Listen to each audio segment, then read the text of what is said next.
Welcome to Online Game Freaks. This is Freaks, and thank you for joining us for taking on some of the toughest challenges that Scrap Mechanic has to offer. One of the toughest challenges that Scrap Mechanic provides is the level 10 raid. What we're looking at here is one of the weapons that we built to take on one of these big raids, and it is fearsome. However, it's not now in a good spot. The farm is over there, and to defend it, this isn't gonna do us much good. So what we're gonna need to do is move it over there, and I wanna improve its targeting a little bit. As you can see here, if I just tap it to the right, it jumps over. It's not very accurate. I've got some dead spots in between. I gotta get kind of creative about how I hit those. It does provide a lot of bullets, but its accuracy is left wanting. Oh, there's a Farmbot over here. Oh man, this couldn't have worked out better. All right, let me see what we can do to this big guy. We can nudge this over a little bit. I don't know how many potatoes. Oh, see, look at that inaccuracy. There he is. Now we got him. I hit him, and he didn't aggro. All right, so far. Well, there we are. That's a good solid hit. Oh. See, this is the accuracy problem I want. Even when he's not moving, I'm struggling trying to get all these potatoes to hit. Just right there. There. All right, one more. I'm gonna run out of potatoes before we kill this guy. There it is. Oh, that's a win. I want to see it from the turret. Okay, so the gun works, and that is a beautiful test. Thank you, I really appreciate the volunteer. But what we're gonna need to do, of course, is take this gun apart and bring it over to the farm and install it in the best place we can, and I wanna see if I can improve it a little bit. I'll just take it to here. I don't know if I'm gonna put any of this tower back or not, and we'll pick up our loot. Really? Maybe that's why he wasn't very smart. He only had circuit boards, no component kits. We certainly don't need the crate. That was cosmetic. All right, now we're getting down to the nuts and bolts, so to speak. I don't think they're a fan of my new bridge. And this wall's the largest wall and probably going to be pretty hard to defend. So I think I want the turret over here somewhere. I'm not sure exactly where yet, but we're gonna put it there. And I also want to install our other turret. Now this one's automated. Oh yeah, I've got some bot traps in here, so when these guys spawn, I can just dispatch them before they do any damage to anything. You call it a circuit board farm if you like. Don't like the lag they drop. I think I'm actually gonna swing my wall to it and then over instead of having an indent here. This indent, I'm worried, is gonna collect bots. They wanna go as close as they can to the farm, and I'm worried that might tempt them a little bit. This is much better. I reshaped the wall a little bit. I'm using this light, which I really like. I think that adds a great aesthetic, and I can use it as a ramp to get in and out over the wall, and I look like a superstar while I'm doing it. Come up here, do the little boots and pants, boots and pants. All right, that's enough of that. Any case, so it's reshaped, and I think it's gonna work really well for the new design. I would like to do a little back wall here. There's a chance, I'm guessing, that we're gonna have tape bots spawn on the other side of that. The next step is I wanna reshape the wall over here a little bit to make room for the other turret. Yeah, we'll just cut a little hole right here. Oh no, I may have just unwired, I just unwired everything on this wall. Yeah, that's why I have these pipes going around, so I don't do that. Yeah, redundancy might be important here. Bonk. All right, listen, it's gonna be hard to detach if I'm gonna move it or maintain it. Oh, that's great, that's nice. Oh, you're gonna be very happy here, okay. Because if they come wide, they're gonna bounce around this and they're gonna eat turret. What I'll do, I'll put a saw blade on it, and odds are they won't even wanna come anywhere near it. It looks better. I'm gonna move all of them up one. Yep, I am that. I'm that guy. I'm looking at this, and I think I'm just gonna take it all apart and start over. I'm gonna use a slightly different method to move it. I want precision. It's gonna be a balance. You always gotta go from speed versus accuracy on the movement with these things, but we're gonna find a sweet spot. And I think I'm stalling because I just don't want to take it apart, but it is what it is. It's got to come apart. Okay, I'll put that down, and then I'll just proceed to just dismantle. Everything must go. Ooh. I've got the entire thing packed up, and it wasn't just this. I actually ran some supplies back. There was a lot of parts on that thing. Take this over to our parts rack that we've established outside. My projects keep getting bigger and bigger and bigger, and I got tired of going upstairs, so I just put some storage over here. Now, of course, I didn't really plan on having to get on top of it. Okay, parkour fail. All right, what am I doing? Here we go. Parkour. It always makes something easy look difficult. There we go. Now we've got all the parts up there. And all we got to do is make this chair move as accurately as possible, left to right and up and down. We've tried this before and we did pretty good, but I want to see if we can do a little bit better than the controls that we had. And part of this technique I'm going to use some pistons to move this around. Part of that is like levers, so the length of the bars do matter. And I'm going to start with this big guy, and if I need to adjust it later, I will. I need it to go left and right. After left and right, I need it to go up and down, and that'll be this bearing. And then of course I'll need some sort of pipe here to, that helps me control this. But let me build a base for this, just so we can have something, because it needs to be able to attach. There we go. So let's build out our proof of concept real quick. I'm just gonna put this here. I'm gonna try to keep it narrow, so I'm gonna curve it back in if I have clearance. We have clearance. Put another bearing here, loop it down. A couple of fancy pistons. They don't need to be this expensive. I just had a couple, and we need a block in the middle. So that means we're not far enough away yet. We need to jack this up by 1, and then we'll be there. Let me take this out. I'll add 1 post to it. Oh, I should have marked where that went. Bearings there, so now I don't want a piston, and we want a pipe. We want a piston, or a pipe. I gotta get my bearings. Post. Really like a teeter-totter. We just need to pivot right here in the middle. Good. Oh, see, gotta check those welds. This gets put here. I mean, you can see it, you push these up and this goes up and down. And you may be looking at this going like, how do you control this? Like pistons are set distances.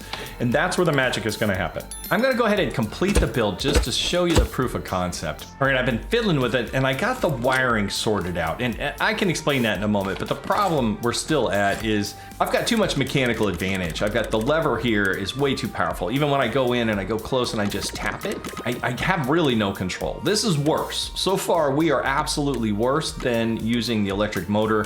It's too much, but I can see where it's headed. Let me extend the bars a little bit and see if we can get an actual mechanical disadvantage, because right now I've got this little gap moving the seat a whole bunch. Perfect. Now all I have to do is reattach the buttons. Okay, that one 1, and this one 2, and then the on switch. Oh, turn it on. And I'm using the WASD. I'm like, why is it not working? All right, buttons. Well, the good news is the pistons are working. I don't think that's okay. That's not intended functionality. Let me. I'm gonna fix that. Oh, don't worry. We're gonna fix that.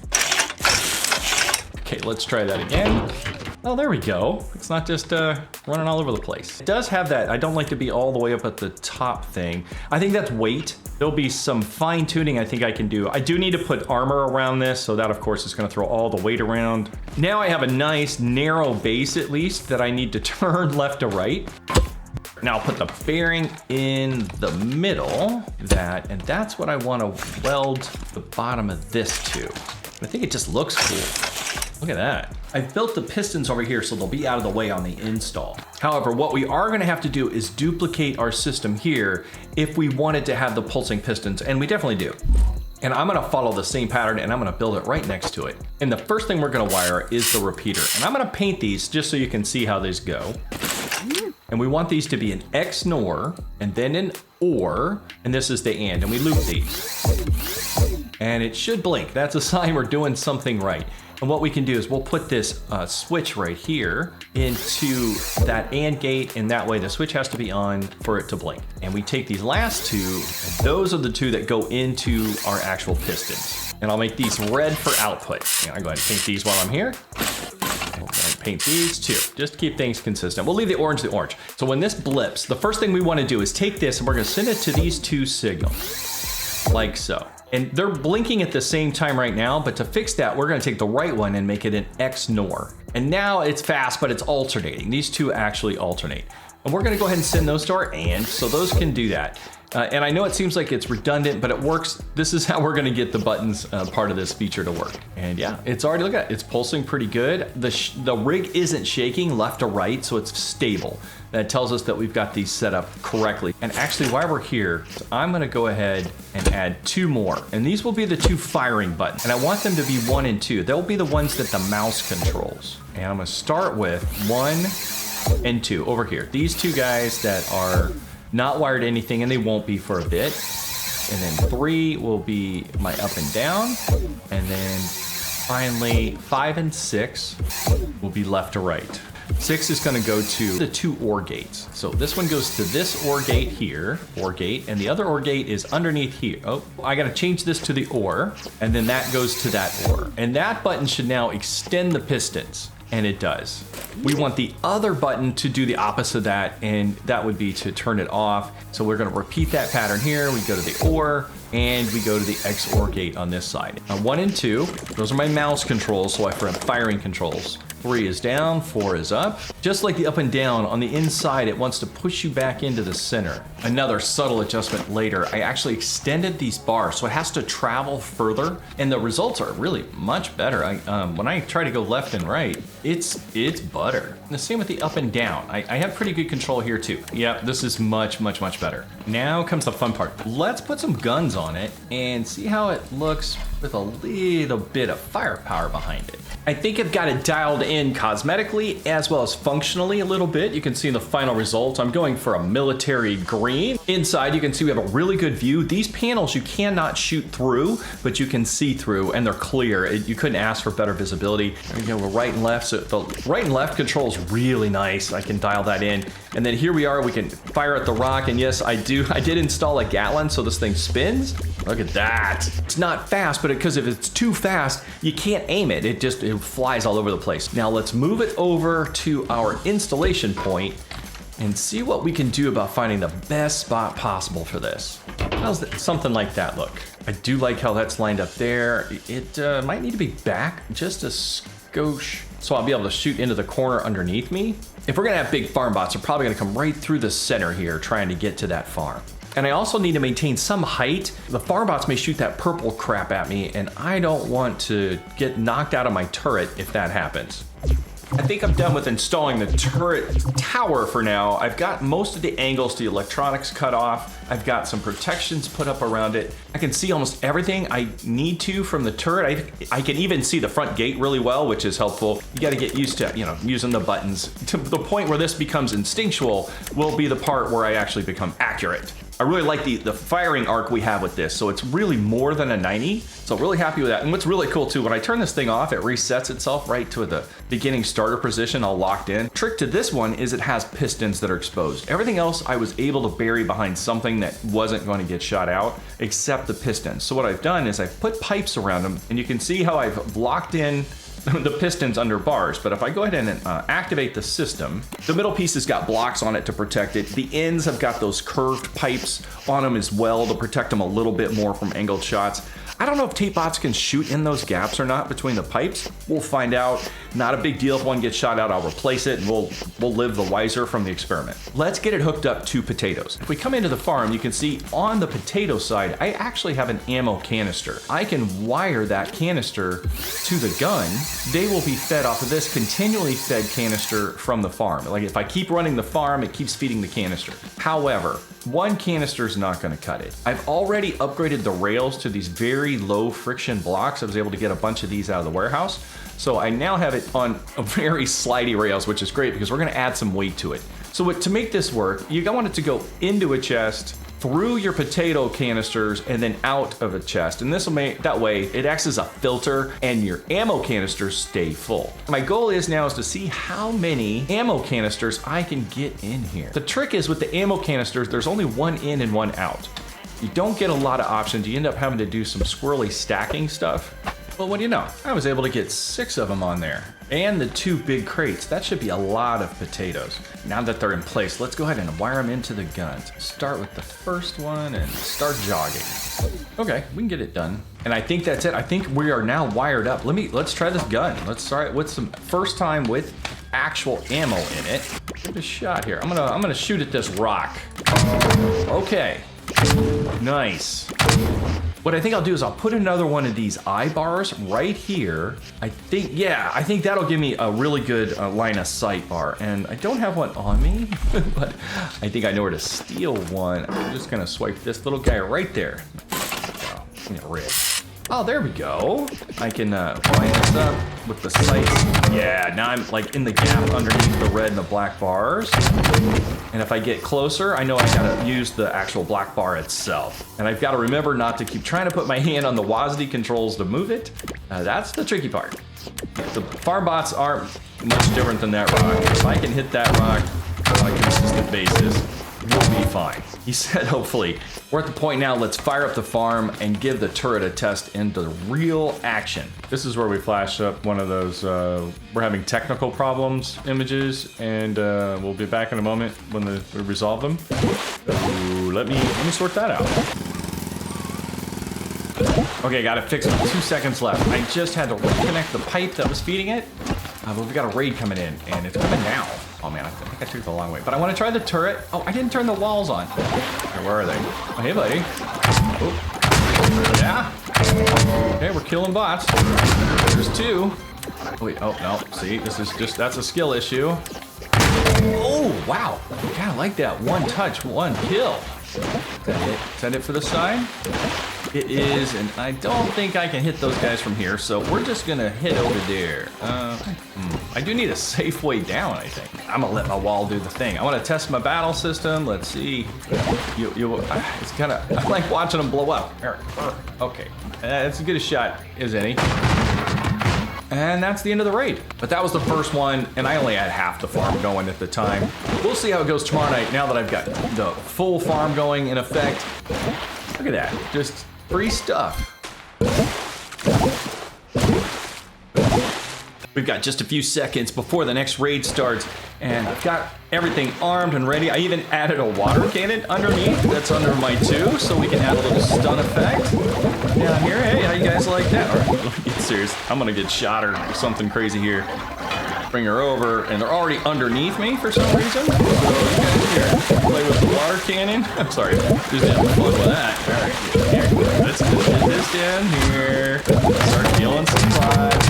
There's 1. Okay, oh, user controls. Yeah. Oh yeah, this is great. Look, guys, and they're just staring right at me. They don't seem to just want to walk into the gun. I really like how I can just water away, and it's infinite. I've got it tied into a water canister over there. But all the fun's over here, so now I gotta go join the other. Oh, looks like my. Oh. I really did think that was gonna ragdoll me there for a second. I still hear some banging around. There's some part of my wall that is not killing stuff. Oh, what are you doing over here? Are you attacking the building? Okay, you do that. And this is all done. So it's really just this idiot right here. Yeah, you're extra special, buddy. Night 2 couldn't have been any easier. So next up is night 3. I want to see how we're gonna do with full-fledged heavy attack. Now, what I am worried about, I may not be generating enough of the farm points to generate the highest level raid. I think I'm gonna have to expand the farm perhaps. Just looking for any weird bots that may, yeah, see right there. We've got a couple guys that are spawning back here. That's what I'm gonna have to look out for, because I feel like we're gonna get tape bots back there, and they're gonna be taking all kinds of cheap shots. And some of this stuff is not tape bot proof. Oh, how did you get back here? This is the problem. Oh no. My bridge. I bet he just walked across. My beautiful trophy bridge, it may actually have just backfired. Yeah, look at him. He tried to take the bridge too. Yeah, we definitely have a bridge problem. And that's plenty. I can jump that. Now, the bots should fumble. The raid's upon us, and it's begun to already raid death upon them. Night 3. Oh, look at the carnage out here. Let me get in the turret. Let's see. Some of them, they don't. Oh, look at all of that over there. And they are falling off now because I did put a gap in that.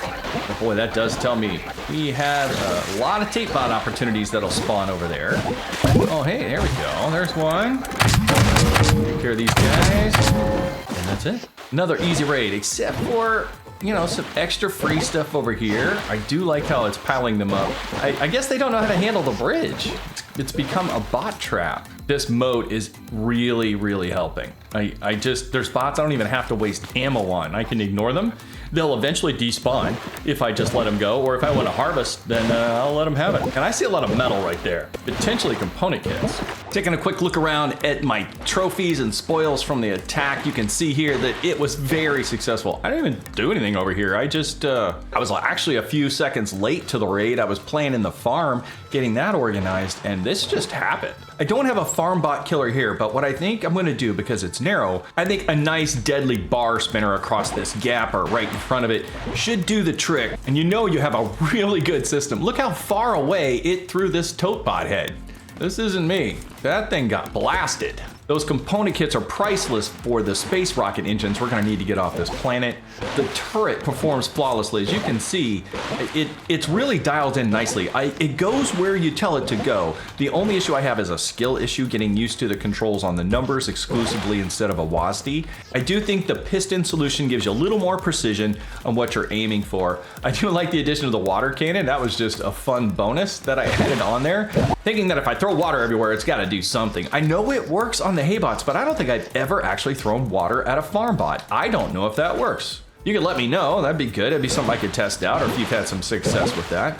We are so close to, I think, actually having what I'm hoping to be a full, they're not gonna break my stuff, level 10 raid, but I'm gonna wreck the bots. I'm gonna bid you farewell for now as I get back to some farming. I've got to do some collection. I am excited actually to get some food going down. It looks like I'm getting some blueberries. Thank you so much for watching. If you could like and subscribe, it goes a long way to help the channel.